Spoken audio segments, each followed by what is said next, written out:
ব্যৱস্থাটো নাই আমি এতিয়া বৰ্ডৰ এতিয়া আজি মই ক'বলৈ দিগদাৰতো কাৰণ বৰ্ড মিটিঙত আমি ডিচিশ্যন ল'ম তেওঁলোকে চবেই সকলোৱে নিজৰ নিজৰ মতামত দাঙি ধৰিব তাৰপিছত আমি ডি চি লগত আমি এম এল এৰ লগতো বহিম আমাৰ বিধায়কৰ লগত আমাৰ ডি চিৰ লগতো কণ্টেক্ট কৰিম কথা মানে এইখিনি আৰু কথা এটা কওঁ যোৱাবাৰ বিধায়কগৰাকীয়ে কৈছিলে যে আপোনালোকৰ একাউণ্ট ব্ৰাঞ্চৰ বিষয়ববীয়াক অপসাৰণ কৰিবৰ বাবে এসপ্তাহ সময় বান্ধি দিছিলে এসপ্তাহ হওঁ সেইটো হ'বগৈনে নাই আমি অৰ্ডাৰটো উলিয়ালোঁ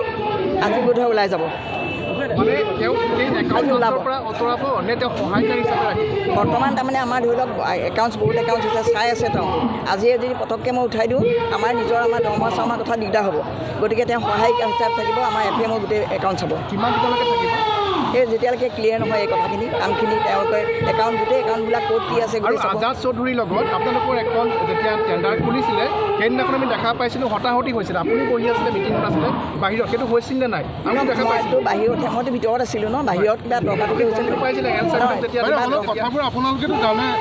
কি কথা কাজিয়াখনতো হৈছিলে তাৰে ঠিকাদাৰ মাজত দেখা পাইছিলোঁ পাছত তেওঁলোকে ঠিক হৈ গ'ল বুলি ক'লে আজাদ চৌধুৰী মোৰ ৰুমত গৈছিলে তাৰপিছত মোৰ কি হয় উৎপাত হুলস্থুল হৈছে তেতিয়া কৈছে চব ঠিক হৈ গ'ল তাৰপিছত মই লাগলো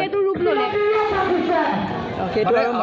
আপোনালোকে কিবা হেঁচা আহে নেকি মানে আজাদ চৌধুৰীয়ে কিবা কৰি নাই আপোনালোকে একো মাতিব নোৱাৰে নাই আমাক কোনো হেঁচা নাই দেই এইবিলাক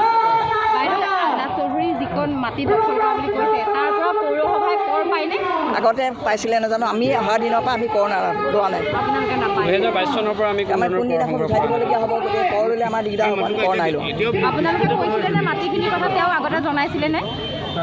আমি তেওঁ যে তেওঁৰ কাৰণে কিবা কিবি তেওঁ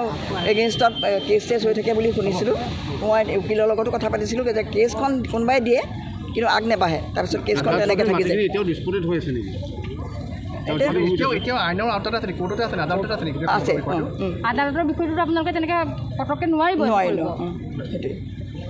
মই বাইদেউ আপোনাক পুনৰে এটা কথা সুধিছোঁ আজাদ চৌধুৰীৰ লগত দুগৰাকীমান ঠিকাদাৰৰ যেতিয়া কি L7 যিটো বিতৰ্ক সেই টেণ্ডাৰ খোলা দিনাখন হতাহতি হৈছিলে কাজিয়া হৈছিলে কাজিয়া বহুতে দেখা পাইছিলোঁ মই মানে ভিতৰত আছিলোঁ কিন্তু মই গম পাইছিলোঁ যে কিবা এটা হতাহতি হৈছে তাৰপিছত তেওঁ আহি পেলাই মোক ক'লেহি যে মই কৈছোঁ কিহৰ হুলস্থুল হৈছে কৈছে বাইদেউ এইবোৰ হৈ গ'ল চব ঠিক ঠাক হৈ গ'ল আমাৰ অকণমান ভুল বুজাবুজি হৈছিলে তাৰপিছতো মই আগবঢ়া নাই আৰু মই নাজানো ইমান বিচৰা নাই L7 যেতিয়া কামটো পালে সেইটোৱে আৰম্ভণি নেকি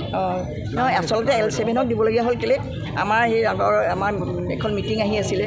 MLA আমাৰ বিষয়ববীয়া যিখন মিটিং বৰ্ধিত বিষয়ববীয়া যিখন মিটিং হৈ আছিলে তাৰ কাৰণে আমাক বহুত এমপ্লয়ি দৰকাৰ হৈছিলে আৰু ৱাৰ্ডবিলাকত আমাৰ পানী হৈ গ'ল আচলতে আমি আগতেই ল'ব লাগিছিলে 30জন এমপ্লয়ি আমি ল'ম বুলি বহুতটা আগতে আমি ঠিক কৰিছিলোঁ কিন্তু ইতিমধ্যে যদি আমি তলফালৰ পৰা যেতিয়া চোৱা গ'ল চবেই মানে উদ্যোগ কৰিলে আমি তেতিয়া পাতিছিলোঁ যে আমি আকৌ নতুনকৈ তেতিয়া আমাৰ ইঅ'ই ক'লে আৰু সকলোৱে অকল ইঅ' বুলিয়ে নহয় চবেই ক'লে যে যদি আমি কেনেবাকৈ আকৌ